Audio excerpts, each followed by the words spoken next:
our schools, and our infrastructure doesn't change. So when property values are reduced in one place, they go up for everyone else. And we're told we're talking in the neighborhood of maybe $120. It's not the end of the earth for a lot of people, but it is significantly different for some people. And in Port Ludlow, I don't think it's going to make a lot of difference for most of the residents. However, we live and shop here, and our neighbors live and shop here. Our neighbors in Irondale and our neighbors in Chimico.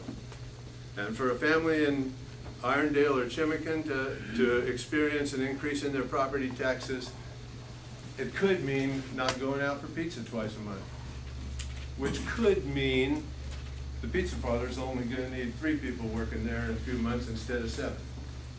These are the things that impact everybody throughout the county. And my concern, I think it should be everyone's concern, and you've been urged to get this stuff that we've got and look it over. We have a comment period coming up. When this draft is delivered July 15th, we'll have a comment period through the month of August and probably into early September, at which time opinions can be given to our commissioners who will be making the final decision on this process. And that's the time that we can say, why the rush? You heard the year 2011 given here a while ago? So why in our current economic status is it such a rush to get this done and impose these buffers and increase the restrictions on land use? And again, I think it's because Jefferson County is the first small county that has the smallest population and the lowest income and can't defend itself, so they can set a precedent to put higher and more serious restrictions on other counties across the state. And going through my notes here, I started attending the Planning Commission meetings, and I realized that on top of my concern about the economics, one of the things that I find distasteful in a lot of these processes is they become very political. And in the discussion, one of the most recent ones was Peter Downey himself brought up the idea that you just heard of rebuilding a damaged home that's within a buffer zone, a non-conforming property. And it was an interesting discussion, but throughout the discussion on the Planning Commission side was the terms we and they. We have to make sure this happens. We have to make sure they don't get by with this. They will try to do this. That separation of thought is going to be what you see returned when you see this final draft come out in July. And again, I ask why the rush. But I want to talk about real quick from our Constitution, our Washington State Constitution. All political power is inherent in the people, and governments derive their just powers from the consent of the governed and are established to maintain, protect individual rights. That's everyone's rights. That's the people that live on the shoreline. That's the people that will pay the taxes when their properties are reduced in value.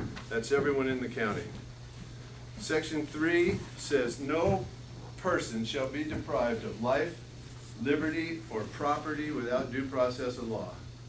And whether or not a regulation like this is considered due process of law, it's going to be challenged in court.